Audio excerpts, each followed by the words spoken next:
Welcome to the Property Manager Podcast, Season 3. My name is Tony Maiella, and today, as always, I'm here with Fred Tracy, Rachel Graham, and Rachel Palmisano. And today, this motley crew will be talking all about property management investor clients. So in order to get an understanding of this audience that we're seeing more and more for property managers, we decided to talk to one, actually. Jesse Fragale, who is an expert, actually, and invests in a lot of multifamilies, student housing as well. We talked to him to get a sense of what investor clients like him look for in their services from property managers. Tony, is Jesse our first property investor on the podcast?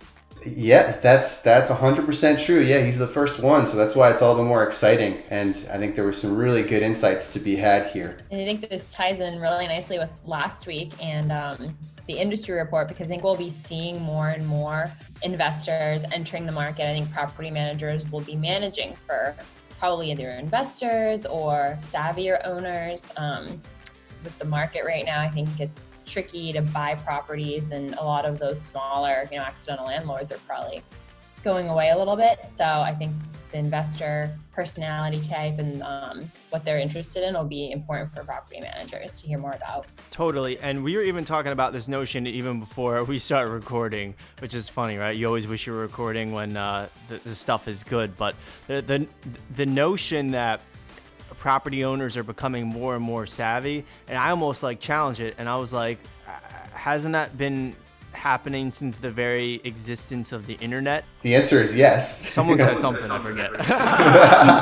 No, I think you're right, Fred. And it has been happening for a while. This is not something that just overnight, all of a sudden, people have more knowledge about investing, right? But I think what we're seeing now, and with the popularity of publishers like BiggerPockets, for example, that now it's gotten to a point where the average person has all that information and is using it more, right?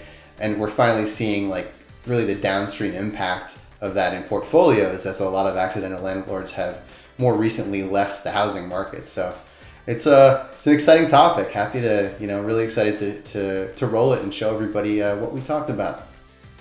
Let's roll it, Tony.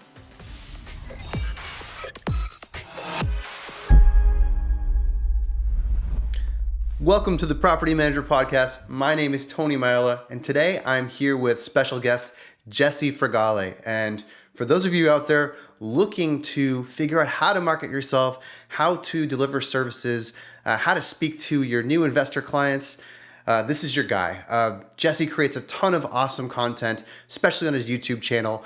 So we're really excited to have him on the show today. Jesse, welcome. Great to have you. Hey, Tony, thanks for having me. As I mentioned, you can really give property managers out there a perspective on investors. So first of all, could you just give me a little bit of background on yourself and your experience in that space? Yeah, sure. So I started in real estate as an investor while I was in college. Started buying student rental properties.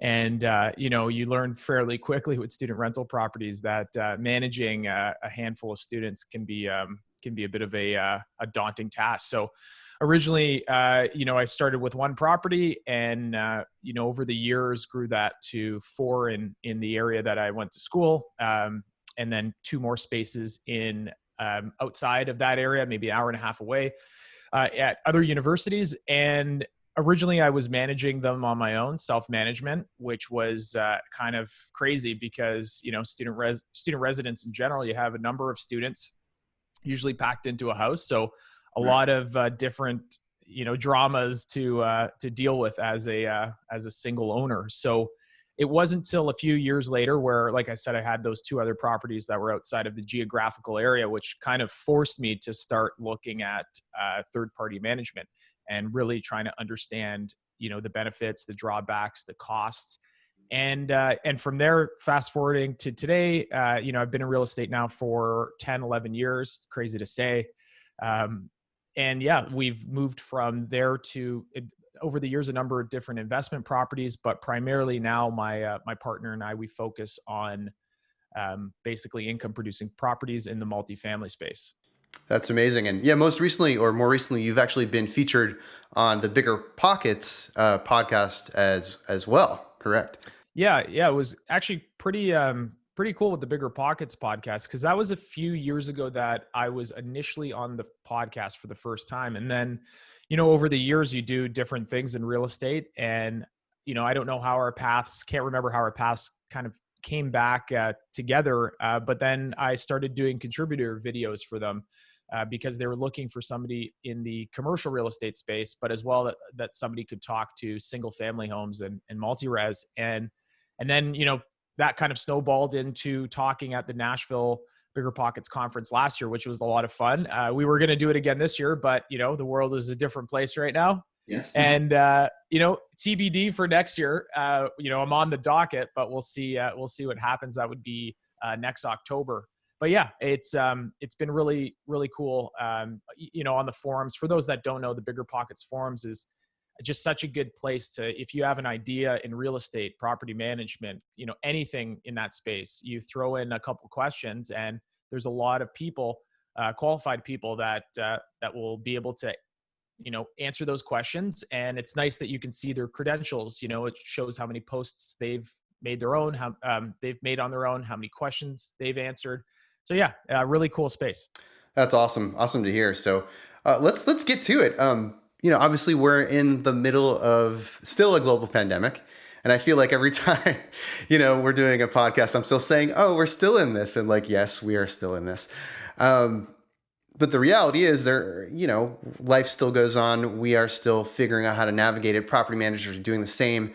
I'm curious what investment trends that you've seen in the housing and rental markets and verticals that you've invested in throughout this pandemic.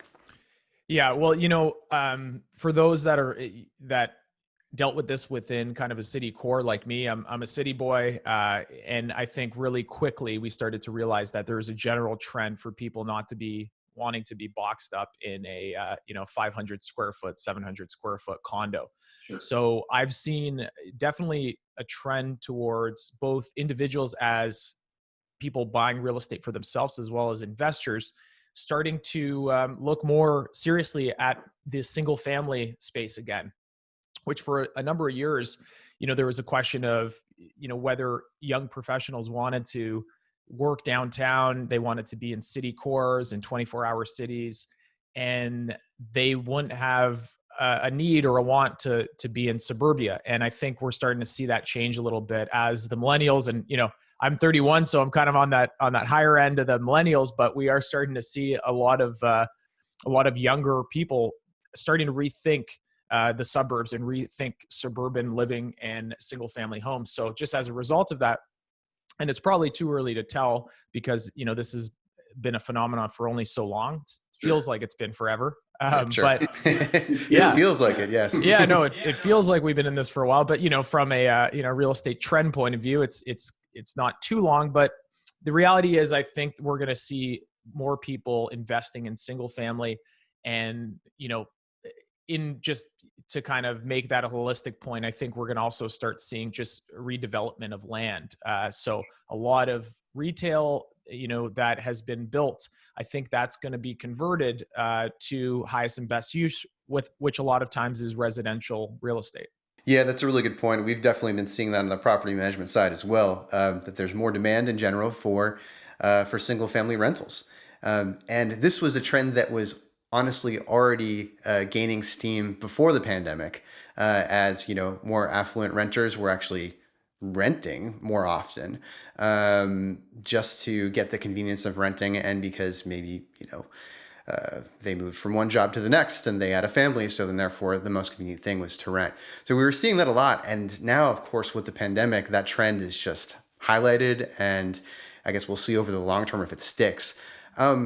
Now, a question for you. Could you let us know and let us in on your monthly routine for managing investments? Because like I was saying before, I'm sure a lot of property managers who are out there, first they want to know sort of how to get into your psyche, to understand the psyche of an investor and sort of what you're doing these days and what that routine looks like. Yeah, so I could kind of give you just an understanding with the framework now that we have third-party property management for all of our real estate now, and so part of that routine for me is basically being the managing the manager or the asset manager. For me, at the end of the day, just the overview monthly is that we go in, we review expenses. We see if there's any special projects we're working on, making sure, all those expenses are up to date and they're paid.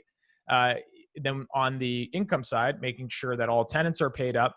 And then more of a housekeeping thing, whether, provincial or state, depending on where you're listening to this, we go through, are the proper forms filed in the event that we do have somebody that's not paying rent, or we have to file an eviction, and or if there's a calendar event like raising rent. So all of that stuff is what we do monthly. And what's great is when you have a property manager that is in sync with you, and that they will be able to have that stuff relatively automated, so that when you do have that conversation, it's a very quick call, and it's a very a quick review of what you're doing. Right. So you're getting monthly updates.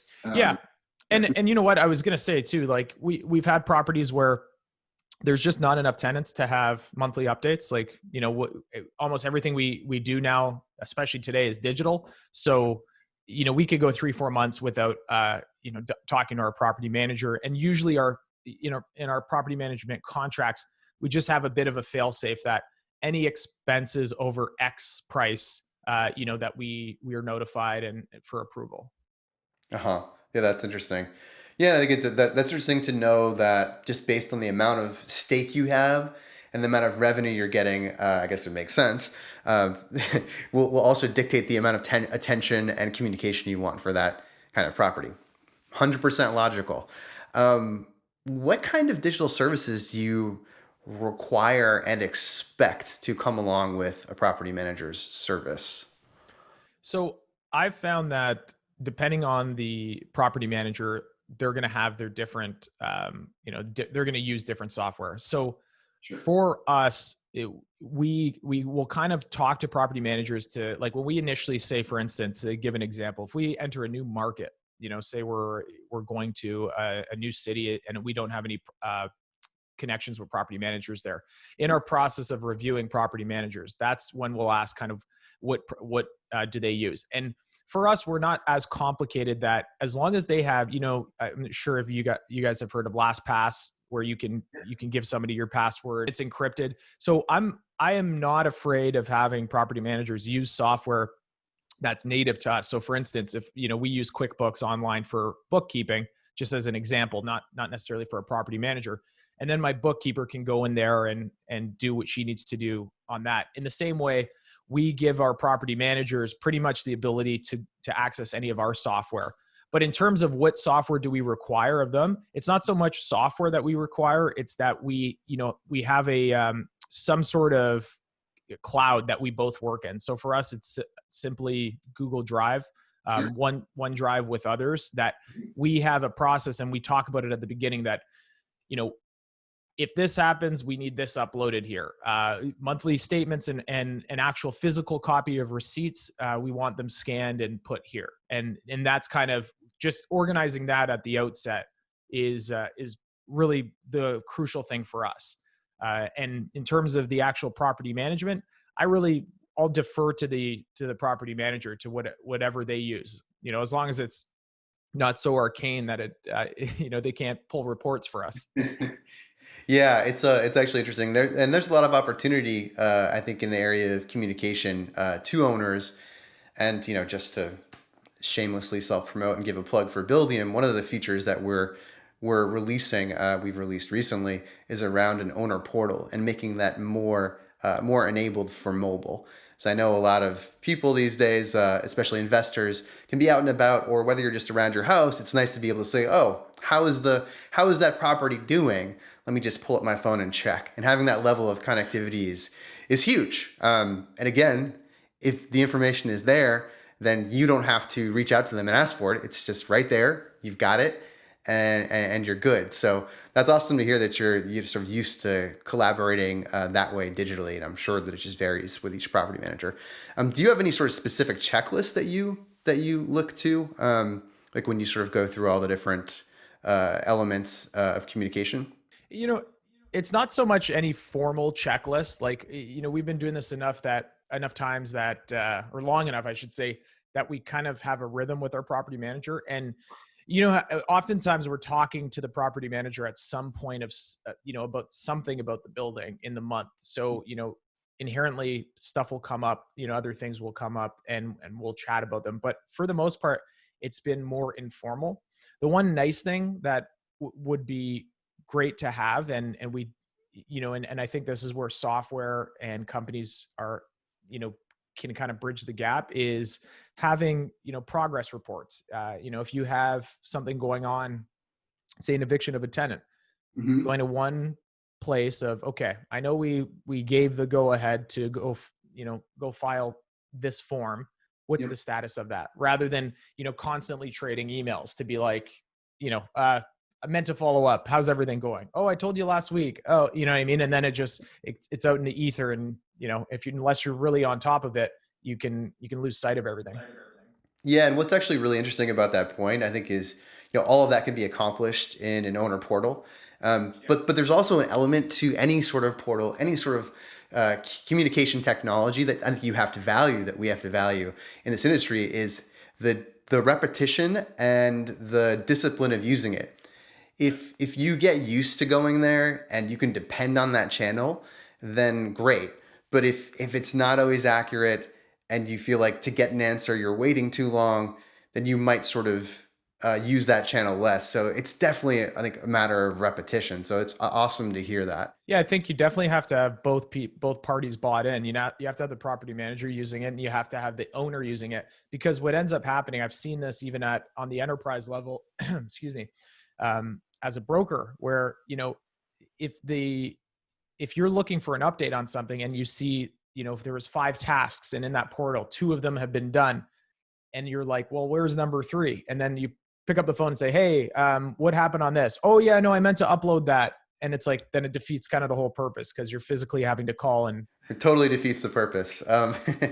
So along those lines, do you have an example of when you were just completely surprised by the value that a property manager added to your investments that you didn't expect? Yeah, I think one thing I say oftentimes with new investors, and maybe it might tell me if this is if this is an acceptable answer, because it's not so much about the property management itself that has surprised me. I've always valued property managers, and good property managers I hold in high regard, because it's one of those jobs where you do not get a call typically for somebody saying, hey, nothing's wrong with my building, great job. You get a call when there's a fire. There's something seriously wrong. There's a flood there, Yeah. So I've always really respected good property managers. That's the operable word. But one thing I've found that I've really valued over the years is that when you are going into a new area and you're starting to create a relationship with the property manager, they have so much information that you're not going to read on MLS. You're not going to read on a some marketing piece of information from a broker. And when you talk to a property manager and then you seriously say to them, I'm investing in this area, I have this 20 unit multifamily apartment tied up. Right. We're looking at seriously hiring a property manager. You could be that person. What can you tell us about the area? Can you take a look at this rent roll? Is this seem reasonable in terms of what the rent they're getting? And man, there's so many times a property manager will, just because they've been on boots on the ground for the number of years in that area, they'll tell you, this area is real bad because of this, or those rents are actually really undervalued. It's a great building. My point is, the property manager should be part, in my opinion, of an investor's calculus when they're going into a market, because they just have information that you don't get unless you work in an area and you're physically there day in, day out. Yeah, that's a great point. And I think I read an article that you wrote like along those same lines, which of course I love to see, because for building and property managers are the stars of the show. And so that's great.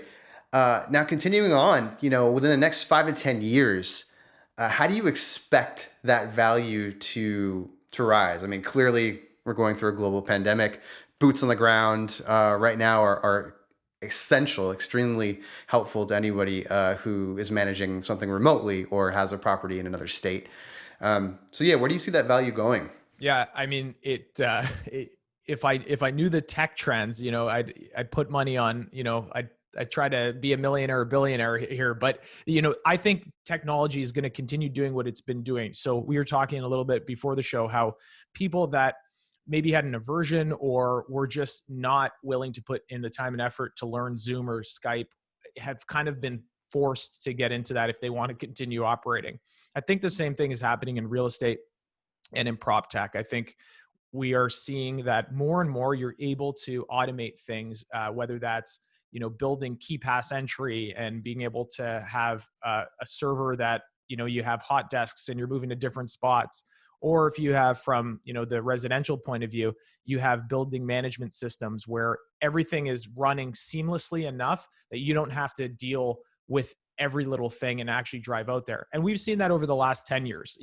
Even 10 years ago to today, I think the prospect of owning something more than an hour away from your home is, people don't even really think about it in the investing world. Right. They're like, yeah, if it's 3 hours, it could be 30 hours. So, if you can still manage it from, having boots on the ground property management, I think what we've learned over this pandemic on the residential side and commercial for that matter, is that the resources and the property managers are essential because they are literally the essential workers on our buildings. And when we can't go physically, whether because there's a state ordinance or there's a reason preventing us, our essential workers, which I consider property managers and building operators, they're really the only ones that are going to be able to help you in that situation. And I think that has been illustrated by talking to investors that were closing deals as the pandemic was happening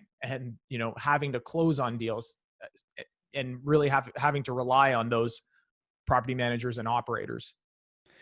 Yeah, that's a great point. And it is interesting to see how the investment in housing markets has just opened up globally because of COVID. And it was already happening again before this. It's just probably now going to be accelerated, especially after all of this hopefully passes us by soon. Now tell me this, Jesse, how do property managers win your business? Tough question. I know it's a tough question. Yeah. By making it very easy for us to, rely on that property management. I think property management, from my point of view, is very much a profession that starts with integrity at the top. And I don't mean that in like a highfalutin way. I mean, legit, like literally, if you don't feel that your property manager has integrity, then it's pretty much lights out, because you have somebody that is managing your baby. And to a lot of people, maybe it's their first or only investment property, and it really is their baby. It is maybe probably the largest purchase they've ever made in their life, and something that's really important to them economically, which by extension would be something important to them familially, that is their family's property or family's number of properties. And if they can't trust the property manager that they have, then it's going to be very challenging. So I guess the follow-up with that would be, how does that manifest, right? Put integrity on a resume and you're okay, I'm good. Yeah. So I think I can't remember who said the quote where, the best way you can talk about yourself or convince somebody that they should hire you is by having somebody else, a friend of that person tell them, so that referral point. So if I have other people in my network telling me, John, his company's fantastic, he's done this amount of work, he's helped me out in this way, then immediately I'm, multitudes more likely to believe that this person or, this company is going to be a company I want to work with. Yeah, absolutely. Amazing point. Now, this is an even more fun question. As an investor, what services are you willing to pay a premium for? So that, what we were talking about there, the idea of having an automated portal, if it's done properly, that is something that I would actually pay more for. If that means that when a tenant moves in, here's the process that, this tenant came in on this date.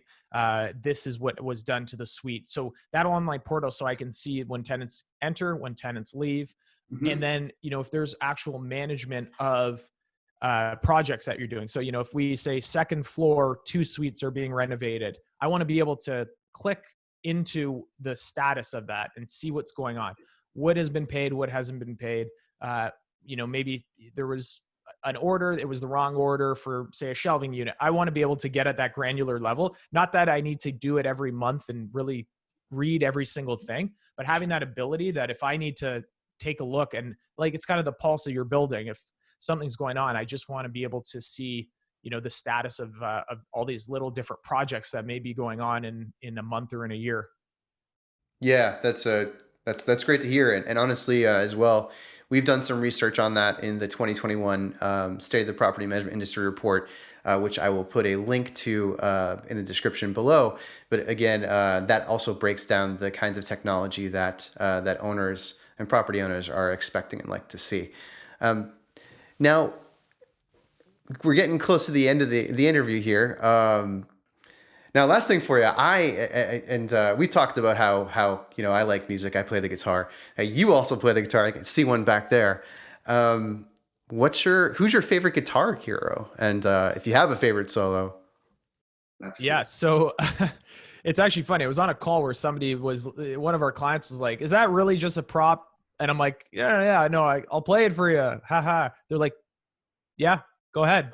No, they go for it. All right, I'll play it. So yeah, no, there was a lot of trust there. Yeah, I've been playing guitar since I was younger. I don't know for you, it's finding less and less time these days because we're just busy. Yeah. Back in the day, you used to be able to go 7-8 hours in high school and just put your head down. But right. It's not a trend thing. Just because of the sad news we got about Eddie Van Halen recently passing away, but Eddie Van Halen was my all-time favorite guitarist. When I started playing guitar, for whatever reason, he was the guy that I gravitated towards, and then got really into his type of solos, Van Halen, Spanish Fly, Eruption, just tapping. I mean, when I saw tapping for the first time, it blew the back of my head off. So it was sweet. Yeah, and I mean, I was for those of you who haven't heard Eddie Van Halen's story, it's a really impressive one. His family, actually, he originally used to live in the Netherlands, and they moved to LA, and he was sort of always around music. But another really fun piece of information about Eddie Van Halen, just because I know this is totally unrelated to property management, but that's okay, is that he actually improvised one of his most popular solos, which was actually the solo from Michael Jackson's Beat It. Yeah, Beat It. Improvised. One of the most iconic guitar solos ever played. That's my go-to if anybody's like, I don't like that type of music. Do you ever hear the song Beat It? One of the best songs in the world? Yeah, that was him. And it's probably dating me a little bit, but I remember I would go to I don't know if it's still in print today, but Guitar World magazine, where they would have sometimes have guitarists where they give you the setup that guitarist has. So where you kind of fiddle with all the knobs, and usually you have the equipment that's a fraction of the cost of his, but you can still phaser this, gain this, and then be like, oh my God, I'm almost playing Eddie Van Halen's guitar, just not as well at all. Well, I'll tell you what, Jesse, for those property managers who are guitar players out there, we were just able to nerd out a little bit with them. Huge value add there. For the rest of you, we apologize. Yeah, if you don't play guitar, sorry. But with that said, it's been awesome having you on the show. Hope we can do it again soon. And for those of you out there listening, watching, you can visit Jesse Fragale's YouTube page. He's got an awesome website. He's always creating great content, usually weekly. So yeah, it's great. It's been great to talk with you, Jesse. We hope to talk with you again soon. Yeah, sounds good. And if anybody wants to kind of hear more, whether it's in the investing or property management side, you can check our podcast out, Working Capital, the real estate podcast, wherever you listen to podcasts. But Tony, thanks so much. It's been a pleasure. Yeah, been a pleasure. All right, take it easy.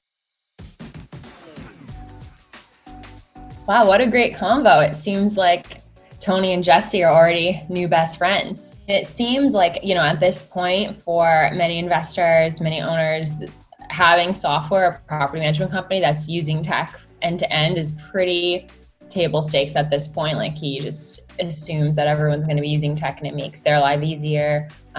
They don't have to have super regular check-ins. It's more of like something's happening. He can pull reports, get information on his own. But what I really liked was that he even said it's all about creating the relationship with the property manager, and he's now managing properties that are really far away. So he's leaning on the property managers to like know the area, be able to check in on the properties. So that was really cool. Like, it's still always comes back to the human element and the relationship, which is really important.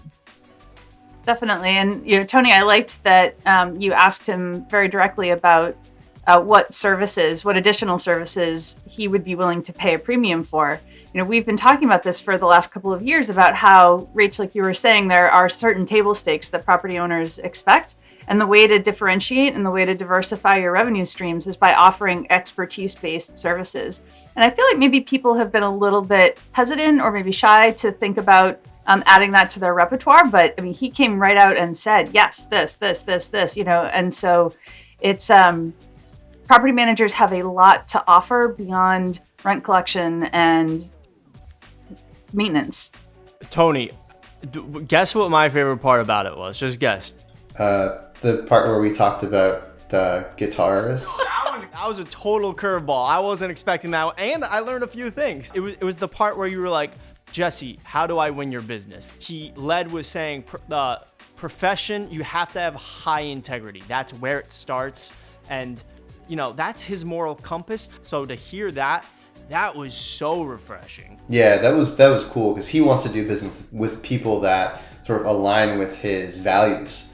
And at the end of the day, that's really, that just goes to show you, like, understanding the needs and the wants of this type of client is really at the heart of what will help you win their business. And, at the end of the day, I think there's just so much opportunity. Like, Rachel P., Rachel Graham, like, you're both talking about technology, but you're talking about like getting to know that investor. And even with what Jesse said about how people are delivering service to him, there are still opportunities that I could see with him specifically, where he could be maybe served even better by using an owner portal or by, getting those sort of check-ins that he wants. So yeah, I just think so much opportunity for this audience out there. And with that said, I think that really wraps it up for this episode. I hope for all of you out there, it was educational. You learned a couple things. And in addition to that, of course, there's a link to Jesse's page below in the description, so you can check out some of the stuff that he's created as well in his content. But we will look to you for next episodes. Like, what do you want to hear? Well, let us know. You can email us at podcast@buildium.com. And of course, always give us a 5-star rating. Share the podcast far and wide. We love to hear from you. So with that said, thanks everybody for joining, and until next time. We hope you enjoyed this episode of Buildium's The Property Manager Podcast. And if you like what you hear, leave us a rating on iTunes. The Property Manager Podcast can be found at buildium.com/podcast. If you'd like to be a guest on an upcoming episode, reach out to us at podcast@buildium.com or on any of our social media accounts. Thanks for listening, and we'll see you next time.